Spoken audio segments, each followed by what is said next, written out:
उपसहसंयोजन यौगिक का नामकरण। तो इसको शुरू से देख लेते हैं। इसमें कुछ नियम है, नियमों को याद रखना पड़ेगा और लिगेंडों के नाम याद रखना आप लोगों को। सबसे पहले तो ये लिगेंड कौन सा है, तो इनमें सबसे पहले अपन को ये देखना है कि संकुल कितने प्रकार के होते हैं। 3 प्रकार के संकुल होते हैं। संकुल का मतलब जैसे आपने ये देखा है कि ये समन्वय मंडल है, इस समन्वय मंडल के ऊपर प्लस चार्ज है, माइनस चार्ज है या कोई भी चार्ज नहीं है। अगर प्लस चार्ज आ रहा है तो संकुल का नाम हो जाता है धनावेशित, इसको बोला जाता है ऋणावेशित संकुल और उदासीन संकुल। उदासीन संकुल में जीरो नहीं दिखेगा, पर कोई आवेश नहीं दिखेगा आप लोगों को, ठीक है। और ऐसा नहीं है, मैंने अभी थोड़ी देर पहले बताया था कि प्लस या धनावेशित संकुल जो होता है उसके पास अगर जो तुम्हारा समन्वय मंडल होता है, उस समन्वय मंडल के अंदर अगर कोई भी ऋण आवेशित आयन है, कौन सा ऋणावेशित आयन, प्रत्यायन के रूप में ऋणावेशित आयन रहता है। और अगर ऋणावेशित संकुल है तो उसमें माइनस चार्ज दिखेगा, या आपको जो प्रत्यायन है उस पर क्या दिखेगा, प्लस, कोई भी प्लस आयन दिख जाएगा यहाँ पे। और उदासीन में तो आपको कुछ भी नहीं दिखने वाला, क्योंकि संकुल के आधार पर जो केंद्रीय धातु परमाणु होता है उसके नाम के, जैसे अपन ऋणावेशित लिगेंड की बात कर रहे थे या ऋणावेशित आयनों की बात कर रहे थे, तो ऋणावेशित संकुल जो होता है उसमें धातु के नाम के अंत में 8 लगता है। क्या लगता है, 8।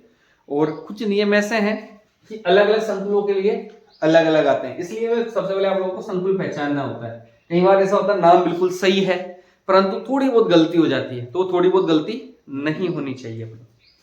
आवाज भी आ रही है क्या? तो इसमें लिगेंड होते हैं और कौन होते हैं, केंद्रीय धातु परमाणु। अब लिगेंड एक प्रकार के लिगेंड भी हो सकते हैं, क्योंकि संकुल एक ही प्रकार के लिगेंड अगर उपस्थित है तो संकुल का नाम क्या होता है, होमोलैप्टिक संकुल। परंतु संकुल हेट्रोलैप्टिक भी हो सकता है। और जब हेट्रोलैप्टिक संकुल हो तो वहां पर उस संकुल के अंदर लिगेंड अलग अलग प्रकार के होते हैं। टाइप्स ऑफ लिगेंड अलग अलग हो गए ना, 2 प्रकार के हो सकते हैं, 3 प्रकार के हो सकते हैं। तो अपन जब नामकरण की अगर बात करते हैं तो ये बोला जाता है कि उन लिगेंडों का नाम अंग्रेजी वर्णमाला के क्रम में लिखा जाता है। एबीसीडी में जिस लिगेंड का नाम सबसे पहले आता है पहले उसका नाम लिखा जाएगा, उसके बाद में दूसरे लिगेंड का नाम लिखा जाएगा।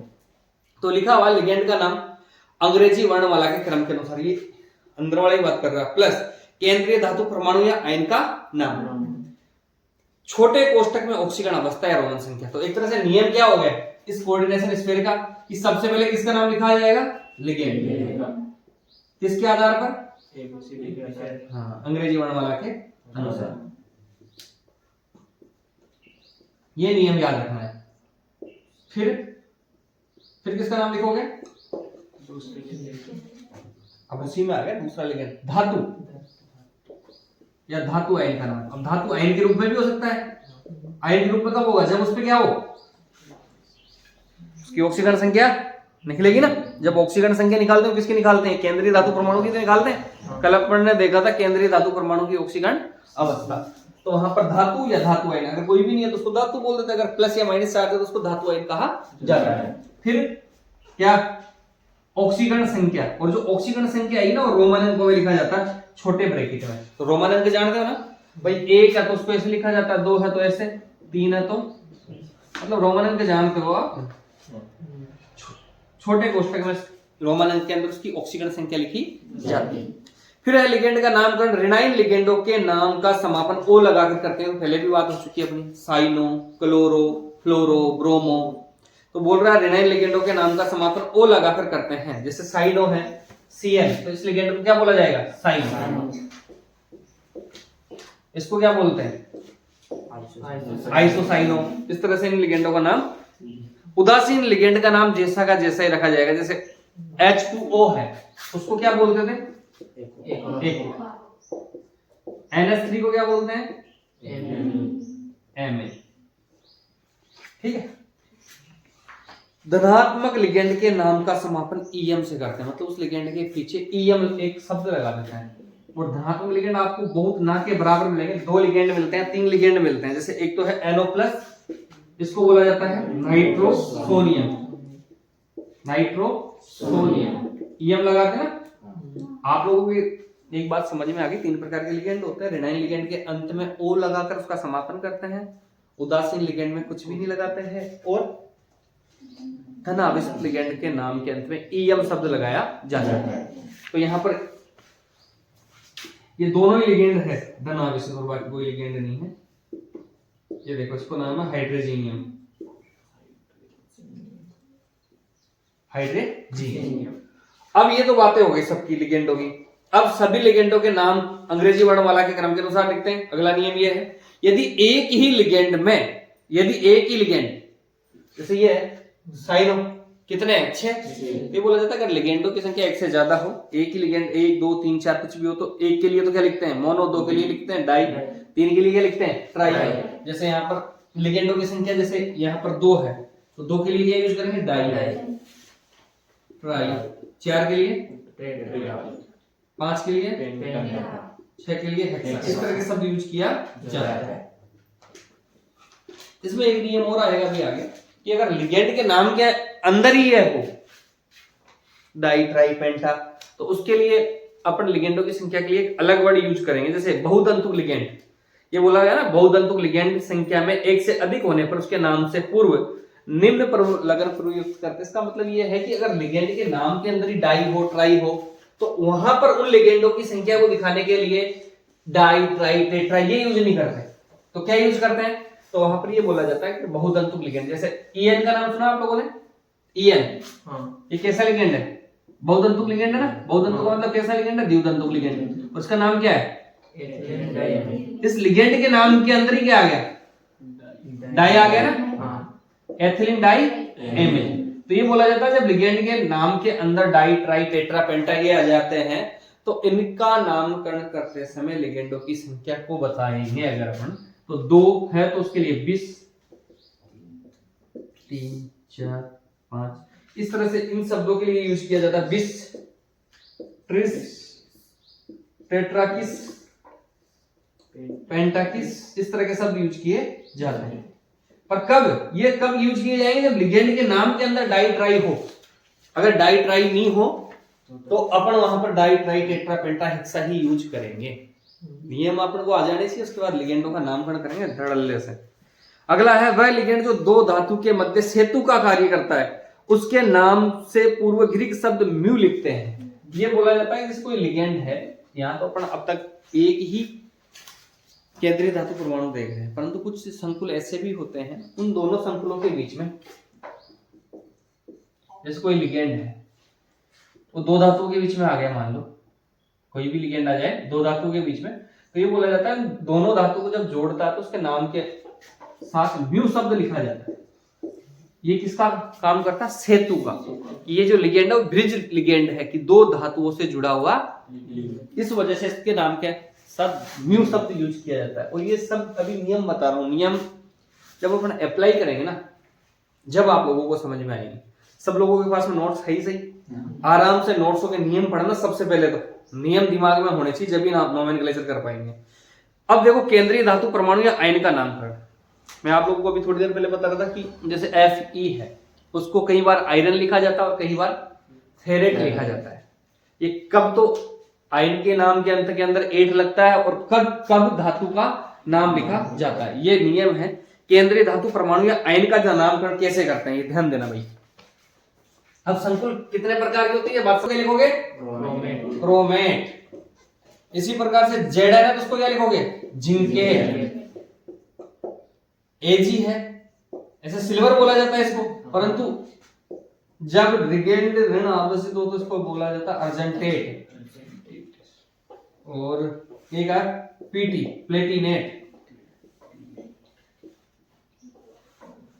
और कॉपर है तो इसको बोला जाता है क्यूप्रेट। और ये सब कब आएंगे? जब लिगेंड कैसा हो? ऋण आवेशित, सॉरी संकुल कैसा हो? ऋण आवेशित। कोबाल्ट को क्या लिखा जाता है? कोबाल्टेट।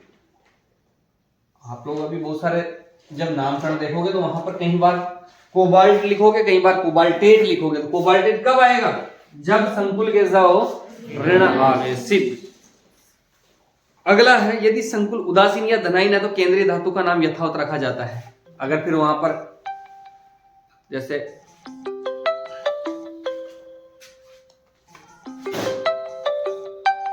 तो संकुल अपना कैसा है? ऋण आवेशित। तो नाम के अंत में, धातु के नाम के अंत में 8 लगता है और लिगेंड में तो O आता ही है। और अगर अपना संकुल कैसा हो? धनावेशित हो या उदासीन हो तो धातु का नाम जैसा है वैसा का वैसा ही आएगा। जैसे यहाँ पर क्रोमियम है तो उसके लिए क्रोमी भी लिखेंगे अपन, जिंक का तो जिंकी लिखोगे, एजी को क्या लिखोगे सिल्वर, पीटी को क्या लिखोगे प्लेटिनम, कॉपर को कॉपर लिखोगे ओनली, कोबाल्ट को कोबाल्ट। इस स्थिति में जब संकुल कैसा होता है धनावेशित हो या उदासीन। अब आगे देखो भाई, केंद्रीय धातु परमाणु में आयन के नाम के बाद में छोटे कोष्ठक में रोमन पद्धति में ऑक्सीकरण संख्या लिखते हैं। अब यहाँ पर अपने बहुत सारे हैं 10-11, पहले तो एक बार इनका नामकरण करके देख लेते हैं 11 का, उसके बाद में जो आप लोगों की बुक में है उसका करके आप देखना, फिर चीजें समझ में नहीं आई तो पूछना, ठीक है। और जब प्रत्ययन धन आएगा तो संकुल कैसा होता है ऋणावेशित। एक बार अपन पहचान कर लेते हैं, ये ऋणावेशित संकुल, ये कैसा है, ये भी ऋणावेशित ही है ना, क्योंकि इसमें भी धन लगा हुआ। ये कैसा संकुल, ये तो साफ साफ ही दिख रहा है -2 है, ये तो ऋणावेशित है ही सही, ये भी ऋणावेशित है।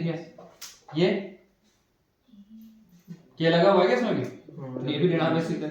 ये उदासीन है, कोई आवेश नहीं है ना तो प्रत्ययन है ना कोई आवेश है तो उदासीन हो गया ये। अब देखो यहां पर PTPY4 और 2 कॉम्प्लेक्स लगे हैं, 2 कोऑर्डिनेशन स्पेयर है इसमें, तो इसमें से एक कोऑर्डिनेशन स्पेयर धनावेशित होता है और एक ऋणावेशित यहाँ पे। तो जब इसका नामकरण करते हैं ओवरऑल ऑक्सीडेशन स्टेट निकालते हैं तो एक एंटिटी जो है वो तो प्लस वाली और एक माइनस वाली, तो इसका जब नाम लिखेंगे तो उसको तो उदासीन मान के लिखेंगे, और इसका जब नाम लिखेंगे जब इसको ऋणावेशित मान के लिखा जाता है।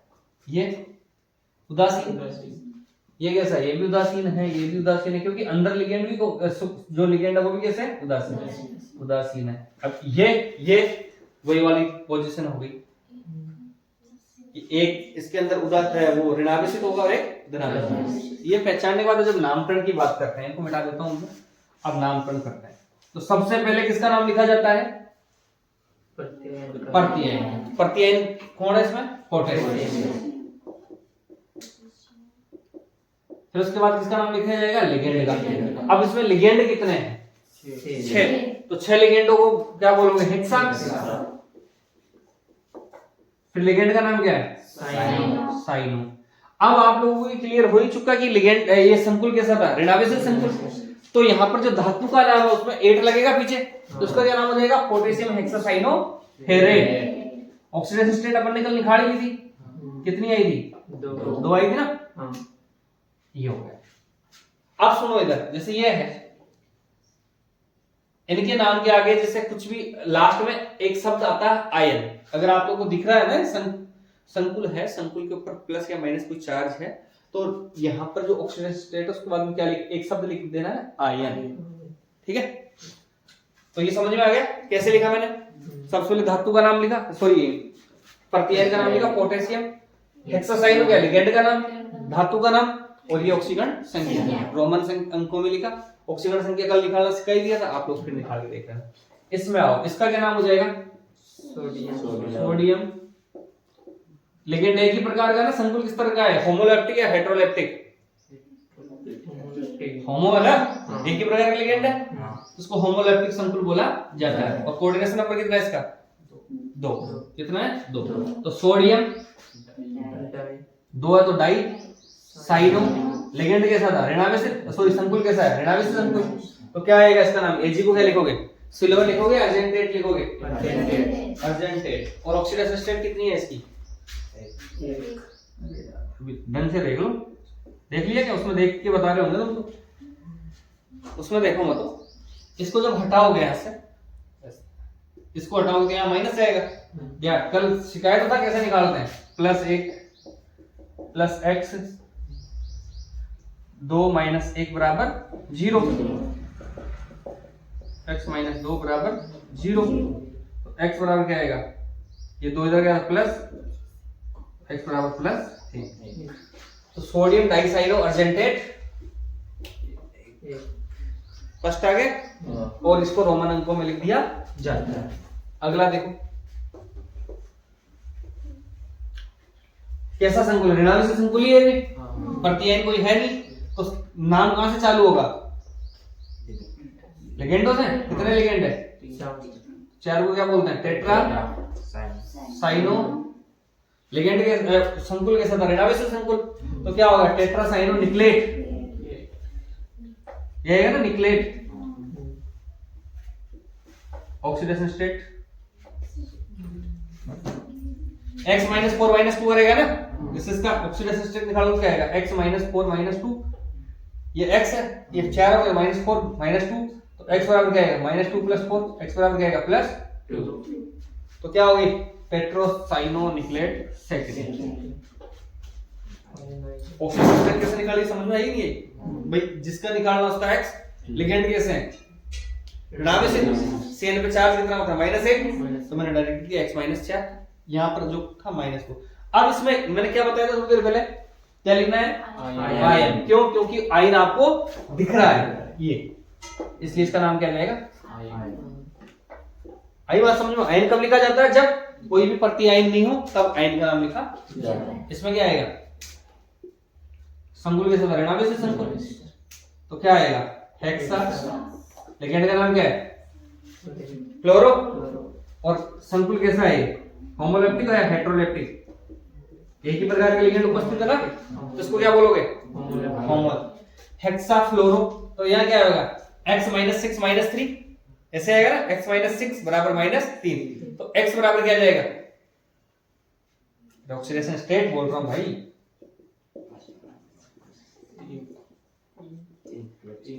क्या आएगा? तो हेक्सा फ्लोरो। Cr को क्या बोलोगे? क्रोमियम या क्रोमेट? क्रोमेट। क्या बोलोगे? हेक्सा फ्लोरो क्रोमेट। ऑक्सीडेशन स्टेट कितनी है? 3rd। और क्या लिखोगे पीछे? ठीक है, कोई दिक्कत नहीं है ना यहां तक? अब आगे देखो,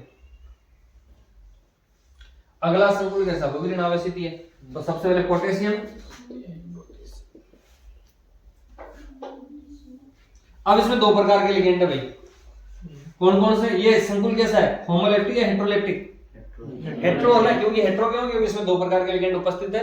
तो ऐसे संकुल होगी जिसके अंदर एक से ज्यादा प्रकार के लिगेंड उपस्थित होते हैं, उनको हेटेरोलेप्टिक संकुल के नाम से जाना जाता है। तो इसमें 2 प्रकार के लिगेंड है, क्लोरो और एमिन। तो अब क्लोरो और एमिन में से किसका नाम पहले आएगा अंग्रेजी वर्णमाला में? एमिन का आएगा। तो एमिन कितने? 3। तो क्या लिखोगे? पोटेशियम, नहीं एक ही है भाई, पोटेशियम एमिन एक ही है ना, देखना। और क्लोरो कितने? Try chloro. लिगेंड के साथ ऋणावेशित, तो क्या आएगा? प्लेटिनम या प्लेटिनेट? प्लेटिनेट। ऑक्सीडेशन स्टेट कितनी आएगी?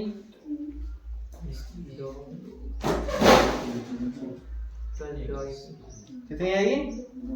2। समझ में आ गई कैसे भाई? +1 है ये, +1 प्लस x -3 बराबर 3।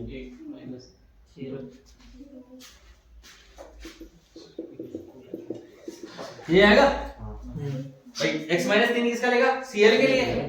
एमिन जो है वो कैसा है? उदासीन लिगेंड है। तो x बराबर क्या हो जाएगा? इस 3 को जब जाओगे तो +3 हो जाएगा, और ये आयन लिखेंगे इधर? हाँ, आयन लिखना है क्या पीछे? नहीं। क्यों? क्योंकि उसमें प्रति आयन है, प्रति आयन का नाम अपन पहले ही लिख चुके हैं। अब आगे देखो, ये इसमें भी कैसा संकुल है? उदासीन। उदासीन संकुल है, तो यहाँ पर क्या बोलते हैं? अरे होमोलेप्टिक है हेटेरोलेप्टिक है? हेटेरो या होमो है? होमो। तो ये पूछा होमो है क्या? 2 प्रकार के लिगेंड उपस्थित है, और जब 2 प्रकार के लिगेंड उपस्थित हो तो संकुल कैसा होता है? हेटेरो। तो यार इतनी सी बात नहीं समझ पा रहे, कैसे मार पड़ेगी तुम्हारी? कैसा है भाई? हेटेरो। तो फिर ऐसे बोलो, ऐसे क्यों बोल रहे हो? यहाँ पर NH3 का होल ट्राई होता। अब बताओ इसका नाम क्या होगा? सबसे पहले लिगेंड का नाम आएगा। तो लिगेंड कौन से हैं? 2 है, और दोनों 3 है। एक का नाम एमिन है, एक का नाम क्लोरो। तो अंग्रेजी वर्णमाला के क्रम के अनुसार कौन से लिगेंड का नाम पहले आएगा? एमिन। तो इसका क्या नाम हो जाएगा? Triammine, trichloro. अब धातु का नाम क्या लिखोगे? कोबाल्टेट लिखोगे, कोबाल्ट लिखोगे? कोबाल्टेट आएगा क्या? क्योंकि संकुल कैसा है? उदासीन। उदासीन संकुल या धनावेशित संकुल यौगिक हो तो धातु का नाम जैसा का जैसा ही रखा जाएगा। तो क्या आएगा, tri ammine tri chloro cobalt. Oxidation state कितनी आती है, जितने उसमें ऋणावेशित लिगेंड है ना उतनी ऑक्सीडेशन स्टेट हो जाएगी इसकी। x माइनस 3 करोगे तो x बराबर क्या आएगा भाई, x माइनस 3 बराबर 0, तो x बराबर क्या जाएगा। ये आराम से जब आप लोग सीख जाओगे ना तो लिगेंड को देखकर इसमें कौन कौन से लिगेंड है, संकुल को देखकर उसकी ऑक्सीजन अवस्था का अंदाजा लगाया जा सकता है। पता चल गया। उदासीन संकुल कोई आवेश है नहीं तो x माइनस 3 बराबर 0, तो x बराबर क्या आएगा प्लस 3, तो यहाँ आ जाएगा triammine try chloro cobalt third. ठीक है, आगे देखो। अब इसमें आप लोगों को थोड़ा सा ध्यान देने की जरूरत है। इसमें दो प्रकार के संकुल है, दो प्रकार की कोऑर्डिनेशन एंटिटी दी हुई है यहाँ पे। तो इस प्रकार के जो लिगेंड होते हैं उसके अंदर एक प्रकार का जो लिगेंड है वो तो कैसा है उदासीन, और एक कैसा है ऋणावेशित। कैसा ऋणावेशित, Cl कैसा ऋणावेशित होता है ना। तो एक पर जो ऋणावेशित की वजह से जो चार्ज आता है उन दोनों चार्ज को आधा आधा बांट लिया जाता है। तो ये तो है ही नहीं, तो इस पे Pt x माइनस 4 आएगा ना, x माइनस 4, x बराबर क्या आएगा 4। तो इस 4 को आधा आधा बांट लिया जाता है कि इस पे तो प्लस 2 है और इस पे माइनस 2 है, इस तरह से दोनों बैलेंस होगी। तो दोनों प्लेटिनम की जो ऑक्सीडेशन स्टेट कितनी है वो सेकंड सेकंड आएगी। पर एक जगह तो उसका नाम क्या लिखोगे, इसका जब नाम लिखेंगे इसका नाम लिखो पहले। पीवाई को क्या बोलते हैं प्रीडिन, क्या बोलते हैं, इसका क्या नाम हो जाएगा टेट्राप्रीडिन। अब इस संकुल को अपन कैसा मान रहे हैं, उदासीन या धनावेशित, धनावेशित मान रहे हैं ना, तो इसका नाम क्या होगा टेट्राप्रीडिन प्लेटिनम। कितनी अपन ने आधा आधा बांटा था ना, टेट्राप्रीडिन प्लेटिनम सेकंड। इस एंटिटी का नाम हो गया। अब इसका नाम लिखना है तो इसमें भी सबसे पहले नाम तो किसका आएगा संकुल का, क्या नाम हो जाएगा टेट्राक्लोरो। अब यहां पर लिगेंड कैसा था ये सॉरी संकुल कैसा था, ये धनावेशित माना था, इसको ऋणावेशित माना था अपन ने, तो इसमें क्या आएगा टेट्राक्लोरो प्लेटिनेट। शाबाश, प्लेटिनेट सेकंड। आगे बात समझ में कि भाई जो ऑक्सीडेशन स्टेट थी उसको अपन ने आधा आधा बांट लिया, एक प्लस का और एक माइनस का। जिसमें ऋणावेशित लिगेंड उपस्थित होता है उस संकुल को तो अपन ने क्या मान लिया माइनस, और जिस पर कुछ भी नहीं था उसको प्लस। तो एक प्लस हो गया एक माइनस। क्योंकि यहाँ पर मैंने टेट्राप्लेटिनम प्लेटिनम क्यों लिखा, क्योंकि ये जो संकुल है इस पर आवेश कैसा था धनावेश, इसलिए इसको प्लेटिनम बोल दिया गया और इसको बोल दिया गया प्लेटिनेट। यहां तक बातें समझ में आई। आगे चलो, ये इसमें क्या है दिख रहा है, इसमें लिगेंड कितने हैं 6, और संकुल कैसा होमोलेप्टिक या हेटेरोलेप्टिक, ये चीजें सब देखते हुए चलो, क्योंकि यहाँ से क्वेश्चन कैसे भी पूछा जा सकता है ना वो। तो कौन सा संकुल है होमोलेप्टिक, और ऐसे संकुल जिनके अंदर एक ही प्रकार के लिगेंड उपस्थित होते हैं उनको होमोलेप्टिक संकुल के नाम से जाना जाता है। तो इसका क्या नाम हो गया भाई 6। तो हेक्सा लिगेंड कैसा है उदासीन, लिगेंड का नाम क्या था कार्बोनिल, हेक्सा कार्बोनिल। कोबाल्ट आएगा कोबाल्टेट आएगा, कोबाल्ट एक ही शब्द में नाम लिखते हैं ना, hexa carbonyl cobalt. Oxidation state क्या आएगी 0, क्योंकि कोई भी ऋणावेशित लिगेंड नहीं है, कोई भी आवेश नहीं है, तो क्या आएगा हेक्सा कार्बोनिल कोबाल्ट 0। अब इसको देखो, इसमें लिगेंड कितने हैं 12, और 10 के बाद जो होता है उसको बोला जाता है डूडेका। 12 को क्या बोला जाता है डूडेका। उसका नाम क्या दे रखा है इसमें डूडेका कार्बोनिल, डेका कार्बोनिल। लिगेंड कैसा उदासीन है तो एक ही शब्द में आएगा ये। अब इसका डूडेका कार्बोनिल, हाँ डूडेका कार्बोनिल। ऑक्सीडेशन स्टेट कितनी है इसकी, अब ये क्या है मैग्नीज।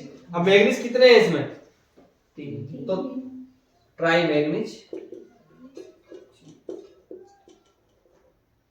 क्या आएगा 0। डूडेका कार्बोनिल ट्राई मैग्नीज 0। ठीक है, अगला है देखो, इसमें अगला जो है वो क्या आएगा Fe C5H5, C5H5 जो लिगेंड है उसको क्या बोला जाता है? साइक्लोपेंटाडाइनिल। क्या बोला जाता है? साइक्लो। और ये लिगेंड कैसा है? ऋणावेशित है या उदासीन है? C5H5 कहां से उदासीन होता है भाई? ऋणावेशित लिगेंड होता है, बताया था आप लोगों को, बताया था ना। तो ऋणावेशित लिगेंड है, तो इसका नाम क्या हो जाएगा? क्या नाम होगा बताओ? संकुल कैसा है? संकुल तो कैसा है अपना? उदासीन है। संकुल उदासीन है। कैसा है? अब इसमें देखो, इसके नाम के अंदर क्या आ रहा है? साइक्लोपेंटाडाइइनाइल। डाई शब्द आ रहा है ना, तो यहां पर दो की जगह क्या यूज करोगे? बिस। और लिगेंड का नाम छोटे ब्रैकेट में लिखा जाता है, तो इसका नाम हो जाएगा बिस। जो लोग बच्चे आए नहीं, वो अपने नोट्सों में सबसे पहले नियमों को देखना और उसके बाद वीडियो देखना है ना, तो समझ में आएगा। बाकी ऐसे कुछ भी समझ में नहीं आने वाला, और मैं दोबारा पढ़ाने वाला भी नहीं हूँ। साइक्लोपेंटाडाइनिल, साइक्लोपेंटाडाइनिल हो गया लिगेंड का नाम। यहाँ बिस कितने हैं? 2 है, तो बिस साइक्लोपेंटाडाइनिल। लिगेंड संकुल कैसा था अपना? उदासीन। तो क्या आएगा? आयन। ऑक्सीडेशन स्टेट कितनी आएगी? सेकंड, क्योंकि x - 2 = 0 करोगे तो x बराबर क्या आएगा? +2। ठीक है। अच्छा ये हो रहे, तो ये तो वैसा ही है। इसका क्या नाम होगा? यहाँ पर देखो CnH, CN के साथ ऋणावेशित लिगेंड है, तो x - 2, तो टोटल ऑक्सीडेशन स्टेट कितनी हुई? 2। तो एक प्लस की और एक माइनस, बढ़ जाएगा दोनों का आवेश। तो इसका नाम क्या होगा? डाइएमिन सिल्वर आएगा, अर्जेंटेट आएगा सिल्वर फर्स्ट, इधर डाई साइनो, एजी का क्या लिखोगे? Argentate first. अर्जेंटेट क्यों लिखा भाई? क्योंकि ये प्लस था और ये माइनस, तो इसका नाम होगा diamine silver first, डाइसाइनो argentate first. उतार दो, आप लोग भी देख लेना भाई, स्क्रीनशॉट लेकिन इनके नाम लिख लेना। वैसे तुम्हारे नोट्सों में लिखे हुए हैं ये सब।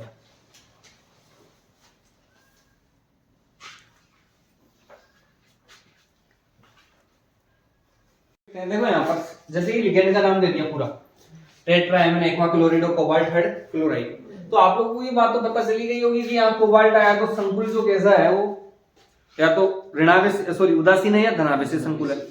यहाँ एल्यूमिनेट आया तो संकुल कैसा है? ऋणावेशित। और यहाँ पर ये भी उदासीन ही है। अब इसमें आप लोग देख रहे होंगे पूरे के अंदर कि ऑक्सीजन संख्या के बाद में क्या है?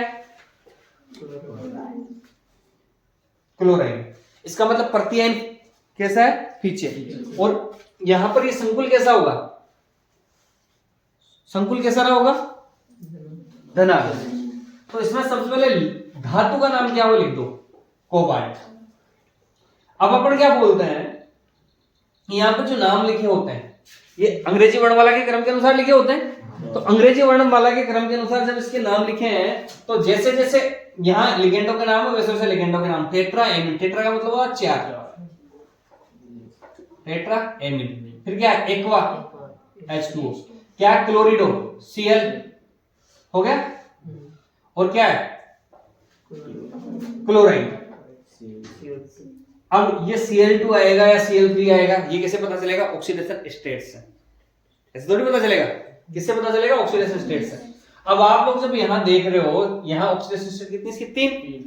तो यहां पर 3 है तो 3 कब आएंगे? या यहां पे +2 हो, क्योंकि यहां पर ऋणावेशित लिगेंड एक ही है। x - 1 आएगा। और ये 3 कब होगा? x - 1 3 कब होगा? जब यहां पर +2 रहा होगा। इसका मतलब इस प्लस यहां +2 है तो यहां पर Cl कितने रहे होंगे? 2 हो गया। तो इसका नाम क्या हो गया? इसका जब नोमेनक्लेचर नामकरण करके देख लो, ये याद आता सही है। टेट्राएमिन, इसका अगर नाम करें तो टेट्राएमिन एक्वा क्लोरिडो, या क्लोरो भी बोल सकते हैं इसको, क्लोरो कोबाल्ट थर्ड क्लोराइड। वैसे इसका नाम लिखेंगे। ये लिगेंड अपना संकुल कैसा था? संकुल कैसा है? एल्यूमिनेट आ रहा है। इसका मतलब कैसा है? ऋणावेशित संकुल है। तो सबसे पहले यहां पर एल्यूमिनेट है तो Al आएगा। लिगेंड कैसा है? Try oxalate. ऑक्सीलेटर कैसा होता है, ऋणावेशित लिगेंड होता है ना, और -2 चार्ज होता है उस पर। तो यहां पर ट्राई ऑक्सीलेटो है तो OX3, तो इस पर आवेश कितना रहा होगा, ये X माइनस, यहां पर अगर अपन करें तो X माइनस कितना रहा होगा, यहां पर +3 चाहिए मेरे को, तो X माइनस 6, तो यहां पर 3 आने के लिए क्या करना पड़ेगा मुझे, पहले ही -3 रहा होगा, +3, इसका मतलब क्या है यहाँ पे, संकुल का नाम रहा होगा, उसका नाम क्या हो गया, potassium trioxalato aluminate third. अगला है tetracarbonyl nickel 0, tetracarbonyl है, टेट्रा का मतलब 4, कार्बोनिल निकिल, निकिल का नाम लिख दो सबसे पहले, कार्बोनिल कितने 4, हो गया टेट्रा कार्बोनिल निकिल 0। इस तरह से अपन आराम से नाम लिख सकते हैं। अब ये सारे आप लोग भी घर जाके देखना, कौन कौन से हैं उनको नहीं आ रहे हैं, उनको गोला लगा के लेके आना। अब अपन आगे और इसमें दे रखे हैं, निम्नलिखित उपसहसंयोजन यौगिकों के IUPAC नाम लिखो, तो आप लोग कर लोगे मेरे हिसाब से, अगला क्वेश्चन है, देखो कर लोगे ना, इसमें से जो नहीं आया उसके गोला लगा के ले आना कि सर ये समझ में नहीं आया, ये हमको समझना है। अब इसमें एक टॉपिक और है जो आज अपन पढ़ने वाले हैं, उपसहसंयोजन यौगिकों में समावयवता। 5 से 6 प्रकार की समावयवता बहुत आसानी से समझ में आ जाएगी ये दो, फिर आगे की जो समावयवता वो अपन क्लास में पढ़ेंगे, परंतु यहाँ पर अपन आराम से पढ़ सकते हैं उपसहसंयोजन यौगिकों में समावयवता। देखो समावयवता की अगर बात करें, उपसहसंयोजन यौगिकों में समावयवता, यहां से एक क्वेश्चन आ जाता है कभी, जब यौगिकों में समावयवता,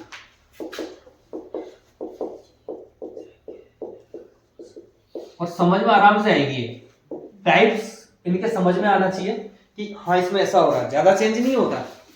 सबसे पहले अपन अगर बात करें तो इस समावयवता 2 प्रकार की, 2 या 2 से अधिक यौगिक जिनके अणुसूत्र समान होते हैं परंतु संरचना सूत्र या त्रिविम विन्यास भिन्न भिन्न हो, तो ये आपस में समावयवी कहलाते हैं।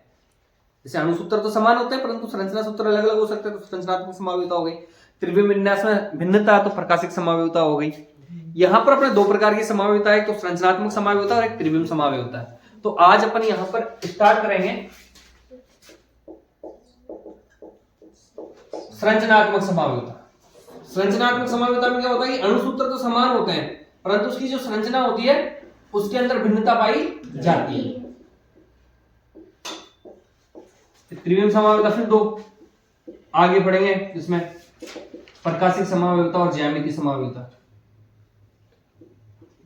वो बात की बात। फिलहाल आज अपन पढ़ने वाले हैं संरचनात्मक समावयवता, 6 प्रकार की होती है और आसानी से समझ में आएगी।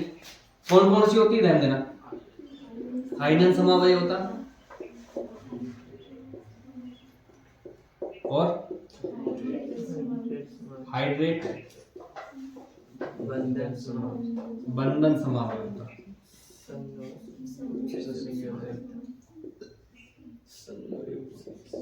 बंधन के बाद है इसमें उपसहसंयोजन कोऑर्डिनेशन समावयवता, एक लिगेंड समावयवता, उपसहसंयोजन स्थिति समावयवता,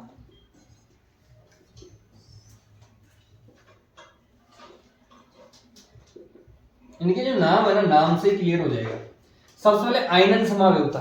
आयनन समावयवता का मतलब ये होता है, आप लोगों को शुरुआत में जब अपन पढ़ रहे थे कि जो आयन है उस आयन के अंदर भिन्नता पाई जाती है, जैसे क्या बोलते हैं उसको, दिक्लाउंड पढ़ रहे थे कि इस प्रकार के जो यौगिक होते हैं, एक तो था उपसहसंयोजन यौगिक, उसके अंदर तो 2 प्रकार के आयन देते थे। डबल सोल्ट के अंदर क्या होता था, जितने भी आयन थे उनका सबका टेस्ट दे दिया जाता था, जैसे पानी में मिला दिया, पानी में या जलीय विलय में घोलने के बाद उसके अंदर जितने भी आयन होते हैं सब आयनों का टेस्ट होता है। यहाँ पर होगा क्या आयनन समावयवता के अंदर कि दोनों जो संकुल है उन दोनों संकुलों के अंदर जो प्रति आयन है वो अलग अलग हो सकता है या आयन अलग अलग होता है। देखो यहाँ पर वे संकुल यौगिक जिनके अणुसूत्र समान होते हैं लेकिन जलीय विलयन में भिन्न भिन्न आयन देते हैं। अणुसूत्र समान है परंतु जलीय विलयन में आयन कैसे देंगे, भिन्न भिन्न आयन देंगे, उसको आयनन समावयवी आयनन समावयवता कहते हैं। उसको समन्वय मंडल और आयनिक मंडल के मध्य आयनों की अदला बदली होती है। होता है क्या, देखो इसमें जैसे ये CO NH3 का होल 5 Br और 12 SO4।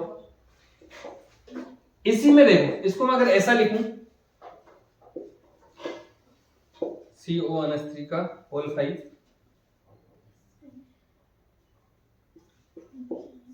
SO4 Br। अब यहां पर ये काउंटर आयन कौन है इसमें? सल्फेट। और यहां काउंटर आयन कौन है? ब्रोमाइड। जब ये टूटेगा पानी में तो एक तो पूरा का पूरा ये, और यहां पर आयन कौन रहेगा? Sulphate ion. ये तो अंदर का रहेगा और एक सल्फेट आयन, और इसमें कौन रहेगा?